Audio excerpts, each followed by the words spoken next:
Hello, hello, ladies, and I'm so Hello. glad to meet you, even Thank though you. it's through a screen.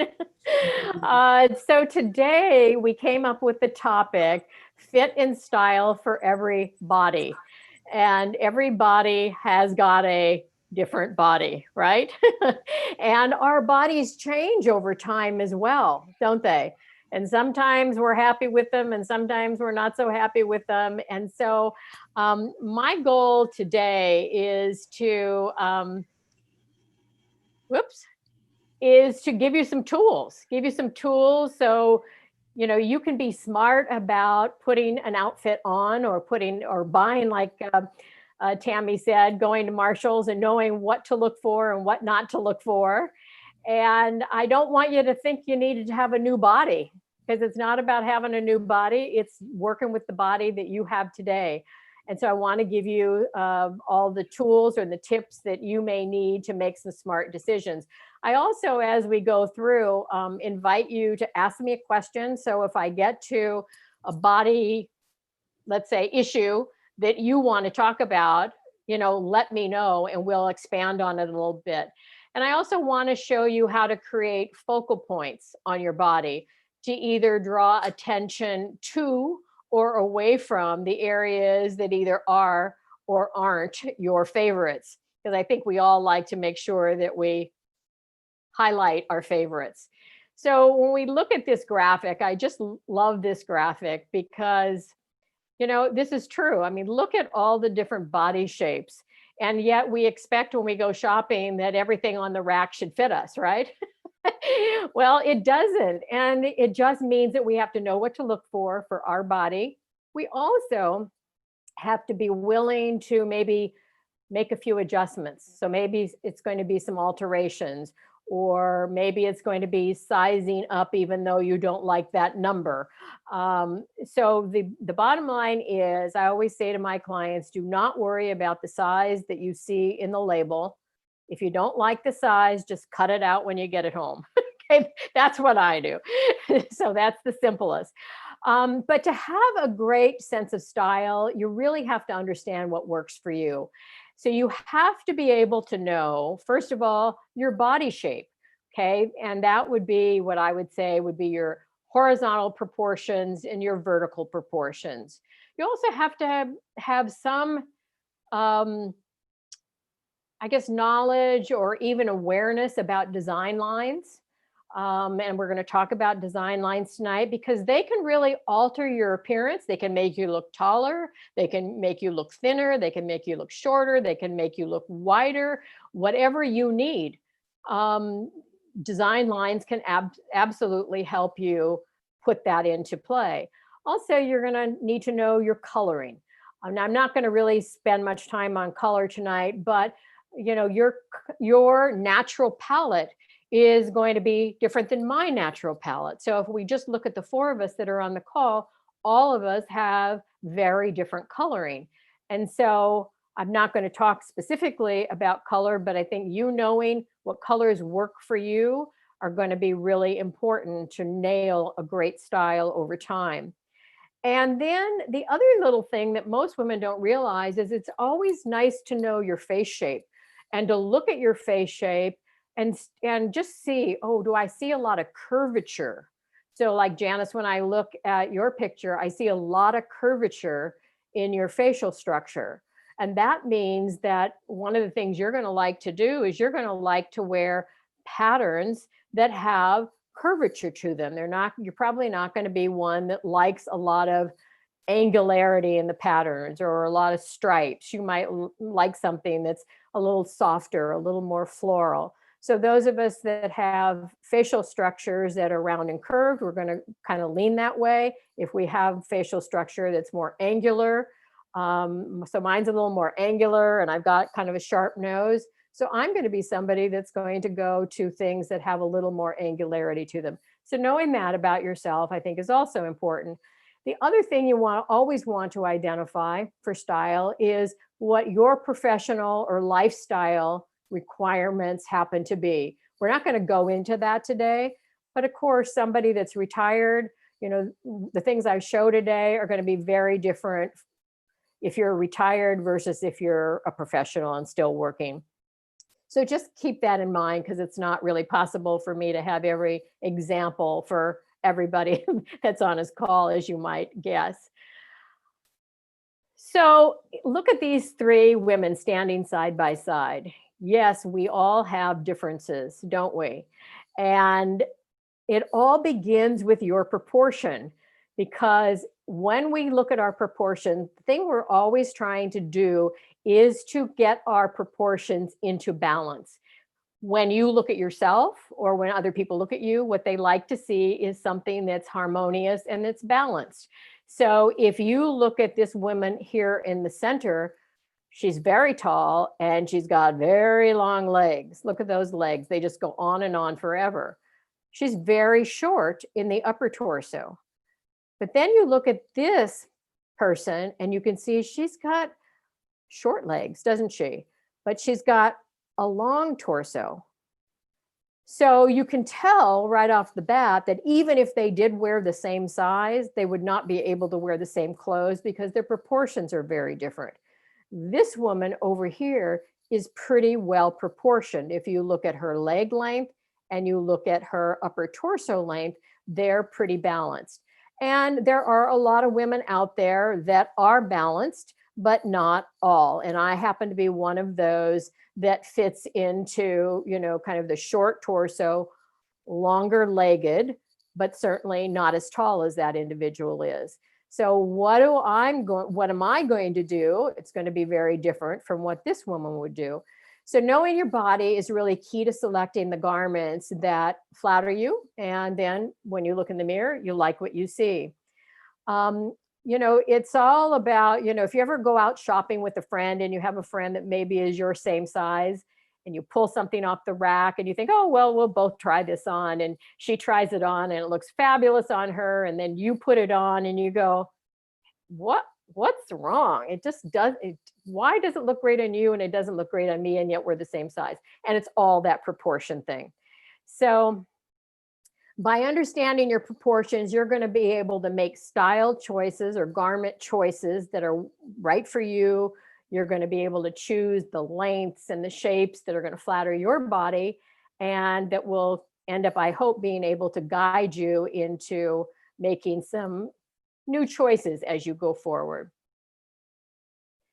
So here are the two models. Again, our gal that had the really long legs and our gal that had the shorter legs. And there's an example of what I call bad balance and an example of what I call good balance. And bad balance reinforces our figure challenges. So you can tell her figure challenge is that she is so long from here and she's so short from there. And our goal is always to try and nudge things over to what works.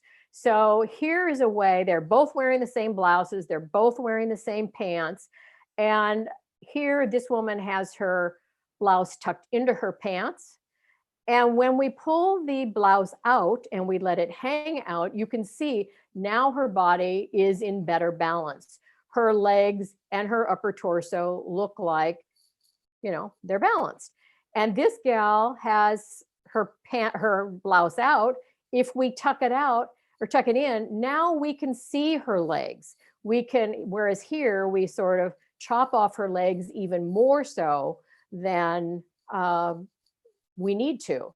So this is just by simply moving things around how you can create good balance on the body. And then when you look in the mirror, you end up seeing what you like. So proportions aren't necessarily height or weight issues. I think that's really important. Proportion is essentially the way that the various parts of the body relate spatially to the other parts. So, if you say to me, oh, well, I need to lose 20 pounds, that's not going to change your proportion, okay? Because your proportions are still going to be the same in most cases. It's just going to be that maybe it's going to be a slimmer version with the same proportion. So again, how long are your legs in relation to your torso? How wide is your rib cage in relation to your hips? How low or high, how high are your breasts on your chest. It's those kinds of things that I think really make us all unique and that we have to pay attention to.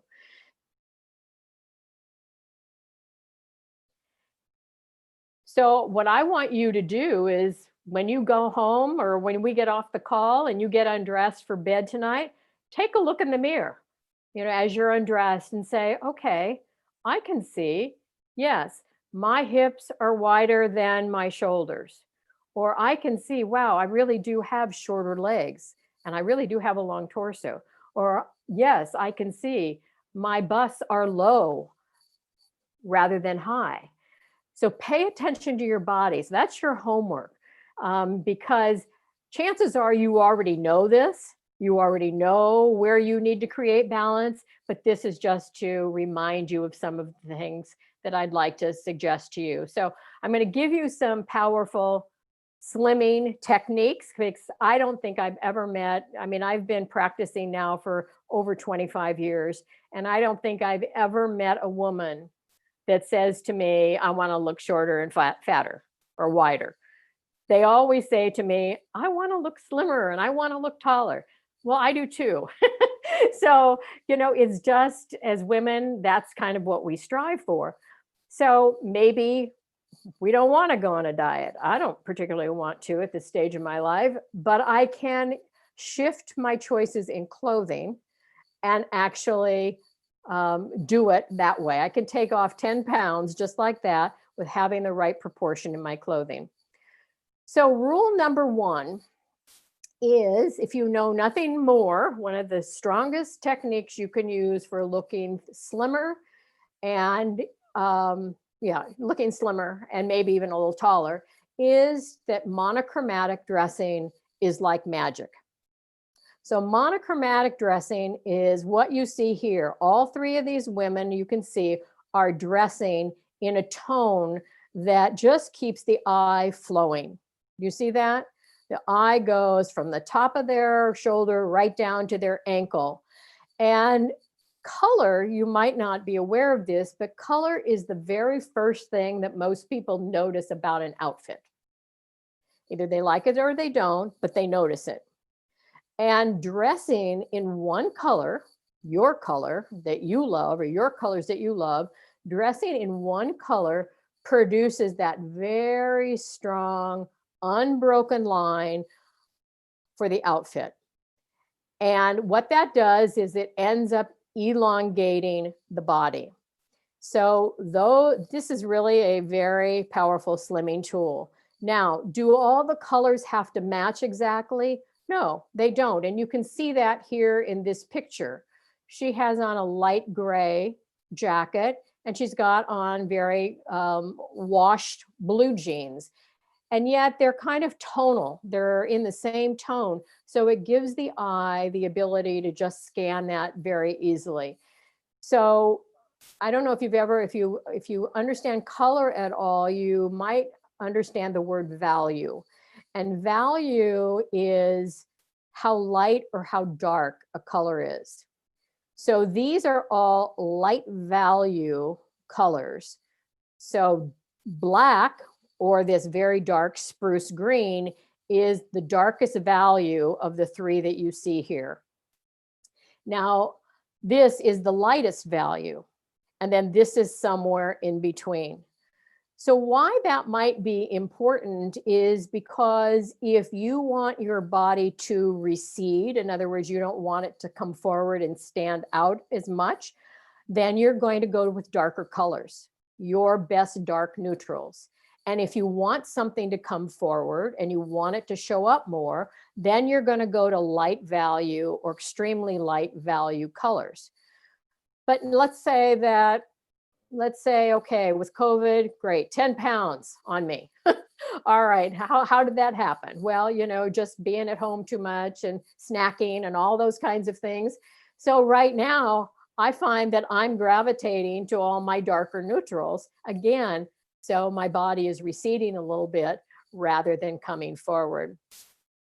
So a good rule of thumb, however, is if you can keep lightness up near your face, your people that are viewing you, they will go to your face. So you can use color to also direct attention. So where do you want to put the attention? So if I don't want tension on my hips or my derriere, I'm not going to put white on that part of my body. But if I want people to notice my face and to look at me in the eyes, then I'm going to go ahead and use lighter colors or brighter colors to direct their attention up near my face. So that's where color comes in terms of you can direct people to the areas of your body you want them to see. And while I am a big proponent of making sure that women embrace what they love about themselves, you know, I know they always want to know, well, how do they counteract some of the things they don't like? So for instance, I like to keep attention up near my face. So I bring color up near my face and I bring scarves or jewelry up to this part of my face. And you can use color or accessories, colorful accessories, and colorful scarves and colorful tops or light tops to actually do that. So let's see here. Let's go to, so this is a version of monochromatic dressing. There's a little bit of a loophole in monochromatic because some people don't like to be all in the same color. Here's an example of somebody dressed all in the same color, and I call this color flow. So how is the color flowing? In this particular case, the color is flowing from her shoulder all the way down to her ankle with no stops, no breaks. Okay, so I call that color or solid all the way through. But some people think, oh, well, that's a little boring. I want to spice it up a little bit. So there are some options. One would be to use color, you know, your main color, 75% of your color on the outside with a little spot, 25% somewhere on your body. In this case, up near her face. So this is what I was talking about. You know, when someone wears something light here, it automatically shifts our eye right up to the face. Okay. But when she turns around, all you see is the navy blue. So that is monochromatic dressing from the back with a little spot or a little hint of color in the front. So what I would say there is what you do when you get dressed, and you'd look at this and you'd say, okay, I can see a vertical line actually separating my blouse with my pant. Now, am I okay with that vertical line? Because my eye goes right to that line. And I think most people's eyes go right to that line, especially when it's a light, dark contrast like this. So how are you feeling about your tummy? Do you want to call attention to that or do you not? Could you put some sort of a low draping belt there if you didn't like your tummy to camouflage a little bit? Or the other option would be to do this, and that is the color flow goes inside and then the accent color goes on the outside. So when you look at this person, and if she has a tummy, you wouldn't notice it at all because the eye just goes boop, top to bottom. But where we might notice it, if she turns around, we're going to see a break right across your bottom of the gray to the red. So think about that. I think where you place horizontal lines on your body, it's totally up to you. And it's totally for you to either attract attention to an area or to detract attention. But in other words, the long color flow on the inside, the long color flow on the outside is very powerful as well. It's not quite as powerful as the solid all through color flow. Now, if we have any questions, just raise your hands and that way I can, see you. All right. So rule number 2, start with dark neutrals. Now, I'm going to say that sometimes, depending on where you live, and for instance, I know Tammy is in Florida. So look at that little kitty there, wanting to get in the action. That's right. So Tammy's in Florida. It's hot, it's humid. Dark neutrals are not going to be something that she's going to gravitate to, right? And if you look at what she's wearing today, she's wearing something very light. And that's because of where she lives and the temperature. So we have to take that into account, no doubt. But I would say if you're looking to slim the body the most, dark neutrals are always going to do that better for you than light neutrals. And you'll see another slide here in a moment. So the question is, what is your best dark neutral? And I would say you're going to look at your hair color, your skin tone, and you're going to look at your eyes, and you're going to decide, okay, what's going to be my go-to color? All right, so these browns, these chocolate browns and the rusty color have always typically been my go-to dark neutral. But now you can see I'm starting to gray right around my face, and I'm embracing that and I'm letting that go. So what I'm finding now is this isn't working so well for me anymore. So now what I'm doing is shifting over to actually a dark charcoal gray. Okay, so you want to look at your coloring and you want to decide, okay, if you're going to go dark, what is your dark neutral going to be? So this is an example of just the deep bittersweet chocolate. This would be examples of black. This would be examples of a dark navy blue, as it could be forest green, it could be aubergine, it could be charcoal. So dark neutrals are, again, what I like to say are the foundation of your wardrobe. They're chic, they're sophisticated, they're also very versatile.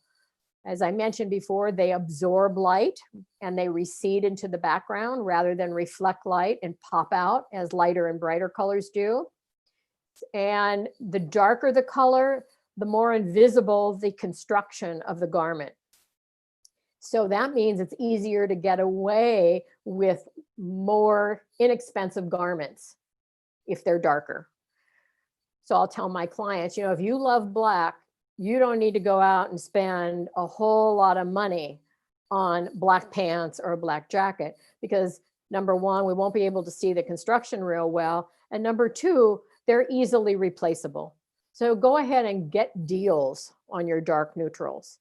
But when you wear a lot of light neutrals where things show a lot more, that's where you've got to really make sure of, you know, you're happy with the construction and the quality of the fabric, because we'll be able to see that better. Darker colors are also kinder on lumps and bumps. So again, if we're trying to look taller and thinner and we want to do a little camouflaging, then that's a good strategy. I just wanted to say about colors in your wardrobe, and that is, my belief is that the fewer colors in your closet, the simpler your style life. Okay, so that means that you don't have to worry a lot about things matching and working together. So dark neutrals with pops of accent colors is a really simple way to dress. Dark neutrals are also what I would call mood neutral. You know, they let your personality come out, they let you shine more than other colors, because bright colors typically will be very chatty and they will say things, you know, just by wearing the color. Dark neutrals also are more appropriate for more occasions, and they're also very easy to change the look of them with how you accessorize them and what colorful accessories you put with them. People also will notice your dark neutrals less than they will notice your colorful garments, which means that you can wear them more often. And that gives you more bang for your buck. Okay, so I'm a real believer in dark neutrals if they suit your lifestyle and they suit where you live. So here's an example of those people that live in a colorful world and like a lot of color. You can see that these colors are chatty, I call them. They speak, they say things. And bright colors shout outgoing and fun. And so do, you know, patterns that are in colors.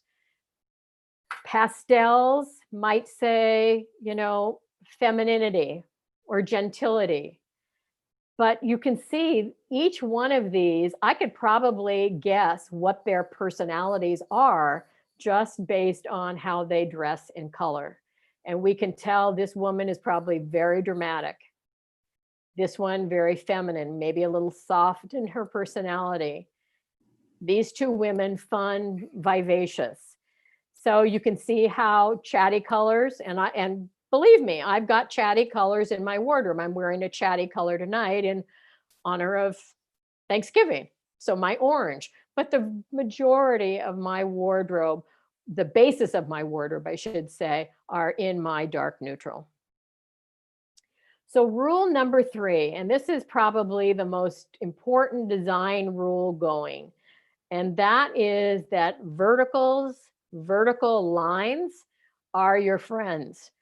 And unless you're really, really tall and really, really thin and you don't need any more height, but that's not true for most of us.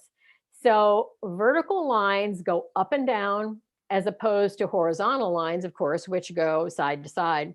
And the basic theory is that the faster the eye scans a line, the longer and narrower the area it defines will seem.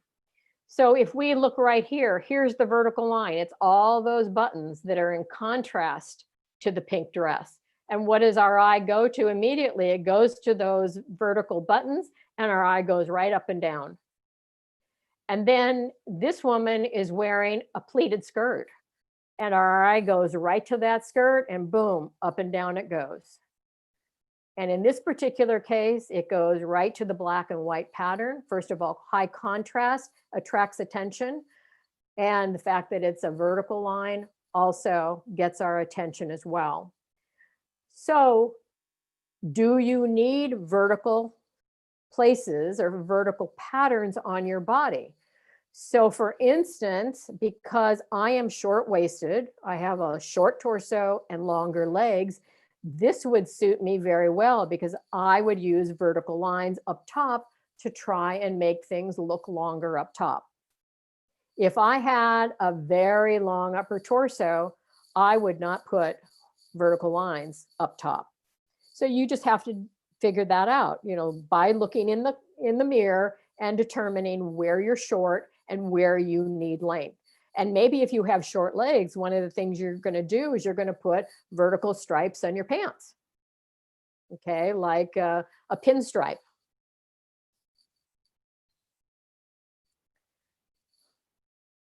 Here's another example of a vertical on a simple blouse, but just that vertical patterning, lace patterning on the front of that gives her the vertical line. So I want you to begin to go into your closet and really look at these kind of subtleties that can make all the difference. Here is another example of a pattern blouse, but she's got some fabric, probably a ribbon cord that's been sewn down the front that gives that vertical line. So somebody with that short torso, this is a great way of being able to do their floral pattern, but also to have the vertical line to make that upper torso balanced to their longer leg. So here's an example of somebody using horizontal lines versus somebody using vertical lines. And you probably would say to me, well, this woman in the white blouse looks slimmer. It's the same person. But the horizontal lines over a full bust versus the horizontal of the buttons and also that diagonal drop in the up near the neck automatically elongates the space. It makes her bust line look smaller. Also, the fabric is another important thing. So any sort of a knit over areas that, you know, are more curvy and rounded are not going to be as good as a fabric that's going to give you a little space between you and the fabric. So you can just see the difference there. Okay, so horizontals in my case, by creating that horizontal line. So the only thing I would say is you want to keep horizontal lines away from areas that are wide to start with. So for me, I definitely could not do this because I have a full bust. I could definitely not do this because I have a full hip. But somebody that is small busted can do horizontal lines over her bust wonderfully. And what that does is it balances the smallness of the bust, let's say, to the fullness of the thigh. Now here you might say, well, where's the horizontal here on this blouse? Well, the horizontal is the wrap around the waist. You see the horizontal line there, and you see the horizontal line here at the cuff. And then you see a little bit of a horizontal line the way the collar comes out. So again, great way to kind of just chop up the long torso, very sophisticated look. And you just need to cleverly place these lines and these, not only the pattern lines, but also just the design lines in a garment. So when you hold up a garment in front of you, look to see, do you see princess seams? Do you see, vertical seaming? Or do you see horizontal seaming? And where do you see that?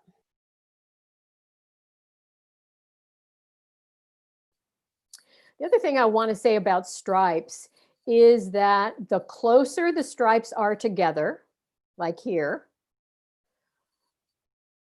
the closer the stripes are together and the smaller the stripe, it will minimize, it will be easier to wear. The minute we get a really wide stripe or we get a lot of space like you see here, and if you compare this to this, you can see this just looks bigger. So be careful if you're going to choose stripes that you choose stripes that are maybe on the smaller side if you want to minimize, and they are closer together rather than having a lot of space between them. Here's another example of horizontals. So darling blouse, but okay, there's a horizontal line. There's a horizontal line. There's a horizontal line. So pay attention to where horizontal lines are hitting you and making sure that they're hitting you in a spot that needs to be widened. Here's another one, horizontal line here, here, here.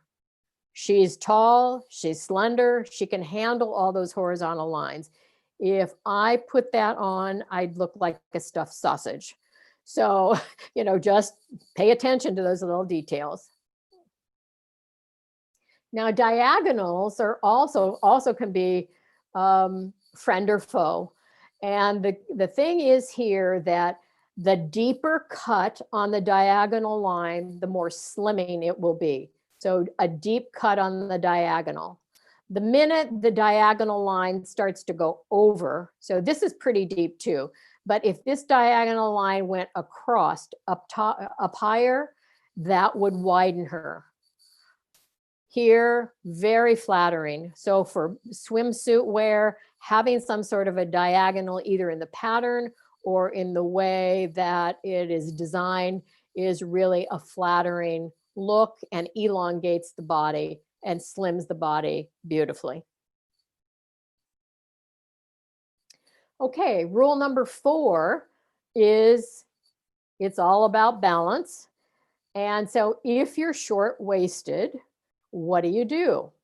Okay, well, I've talked a little bit about that already.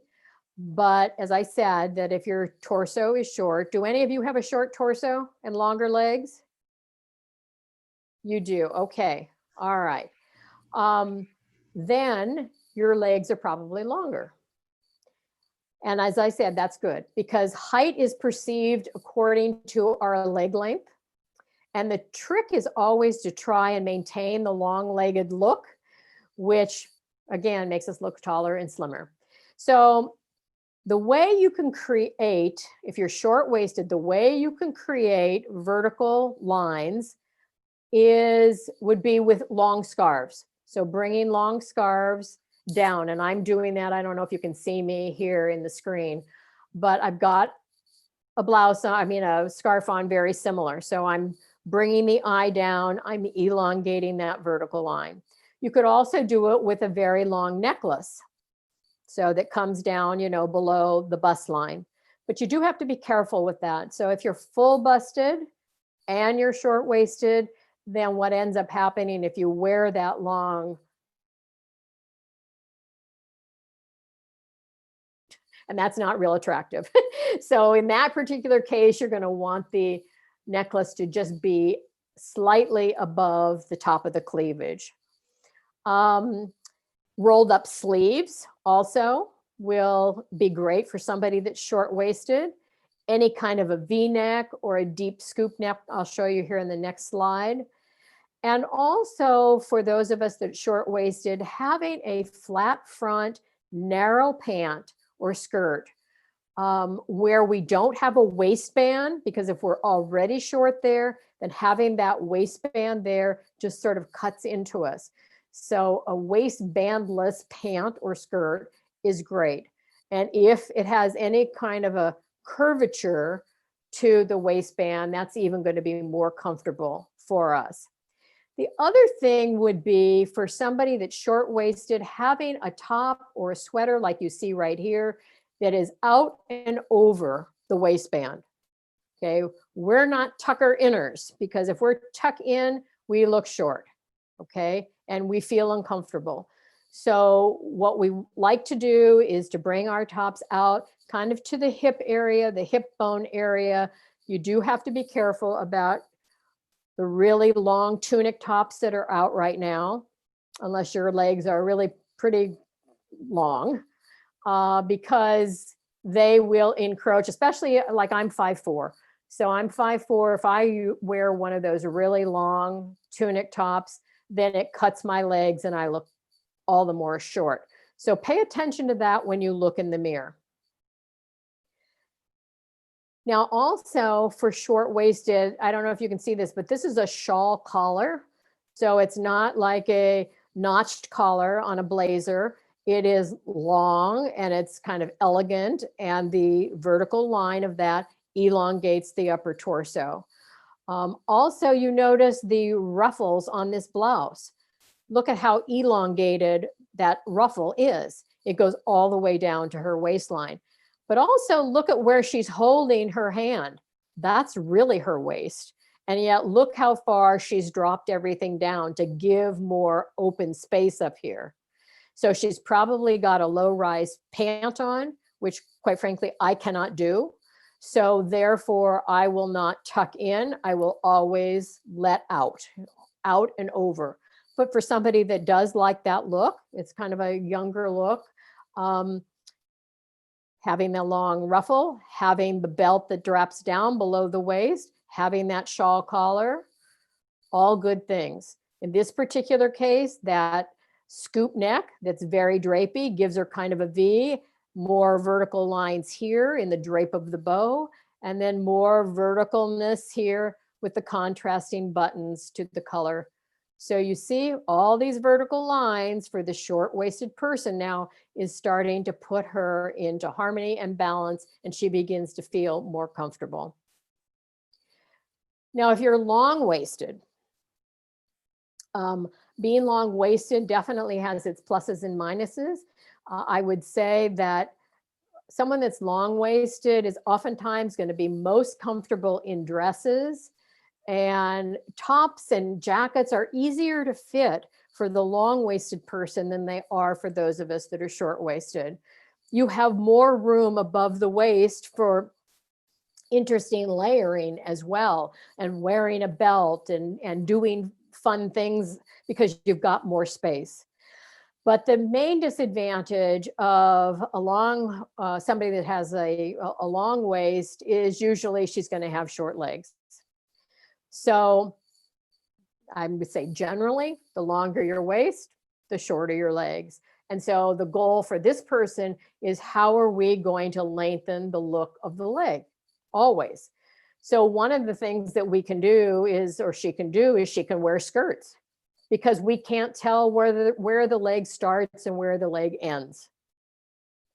And the other thing we can do is that we can move things up the waist. So again, if she's got the long torso, remember, then we can actually build the skirt up the waist and over the waist to create more length between here and here, or between here and here.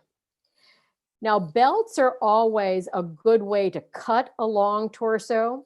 So that would be kind of a little secret if you just really want to, chop that long torso. That's good to do, and you can do it with a contrasting belt because the eye will now go right to that. This particular person is going to most often like any high-waisted pants. You can see this pant probably really on the average person, or the short person, be down. But because she's long-waisted, what we're doing, we're putting the waist all the way up and over her waistband or over her waistline. She's going to wear fairly narrow pants, okay? And she is never going to put a cuff on her pant, ever. Because what does that do? It gives us another horizontal line and another break of the leg, which now shortens the leg even more. I would suggest that anyone that is long-waisted and short-legged always try and wear some sort of a little heel. It can be a 1-inch kitten heel, or it can be a 1-inch wedge on a bootie or a boot. But just something to, again, to elongate, lift her up a little bit and elongate that leg is going to be a way to counterbalance to that long torso.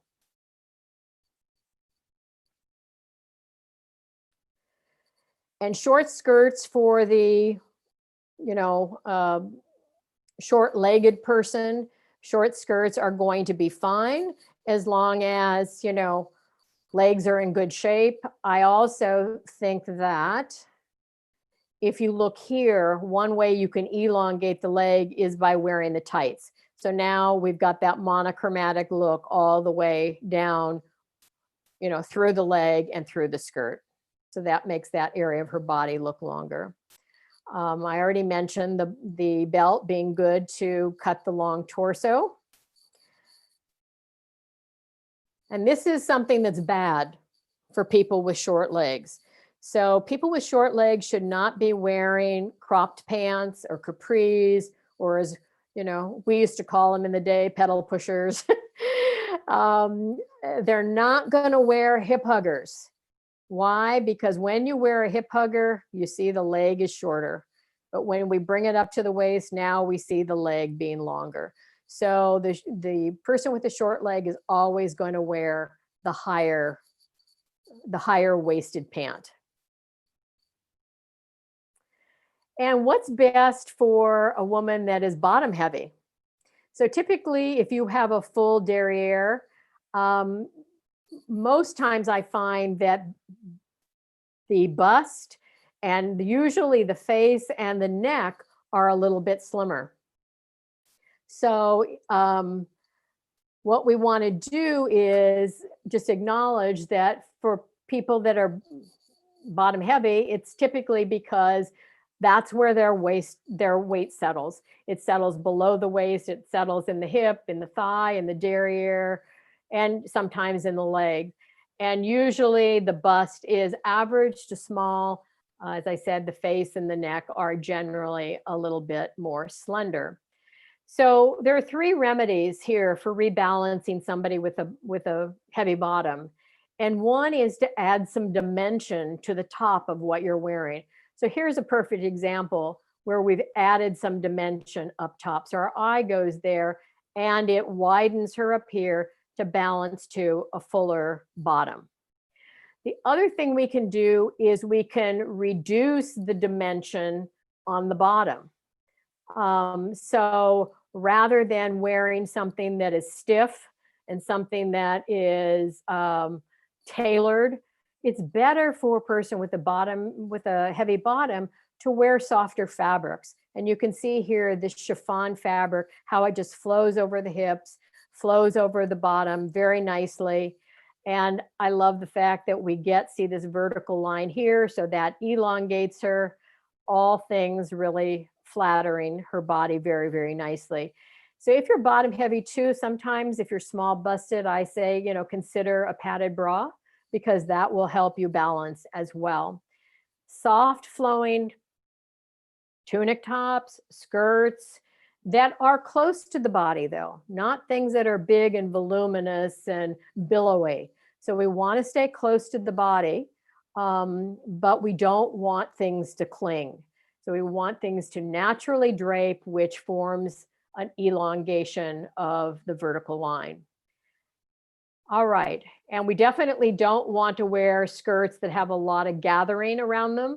Now here you see a little bit of gathering here, but it's a soft gather and she's small in the waist and she's small up here. So what this is doing with that V-neck is the eye is going right up, even though this sort of peplum it definitely has a little more fullness than this does, but I think it's still manageable. So this would be a case where if there's too much volume somewhere, this is where you'd take it to alterations. And this is where you'd have your alterations maybe take some of the fullness out where you don't need it. So I'd like to encourage all of you to make sure you have an alterations person that you trust. If you're not a seamstress yourself, then maybe it's going to be somebody at your local cleaners, or maybe it's an alteration shop in your neighborhood. But she will be your very best ally in terms of getting things really set for your body. The other thing that the bottom heavy woman can do is to consider taking the side pockets, getting them removed so they don't add more bulk. And yet I know there are many that really love their pockets to be able to put their things in. So, just one little suggestion. Okay, so for the top heavy person, this is the last slide here. The top heavy person, and I would fall into this category. I tend to gain weight in my waist, my bust, and my upper back. My waist is not very defined anymore. It used to be, but as I've gone through menopause and gotten older and gained a little bit of weight, the waist is just kind of moving out a little bit. My legs are slim and my derriere, I wouldn't say it's flat, but it's not real full. So where I'm carrying most of my weight, of course, is right here. So think about that. I told you I was short-waisted, first of all, and then I carry my fullness up here. So I've got sort of a double problem. So for me, what I have found over the years is the best thing that I can do is to keep things slimmed down.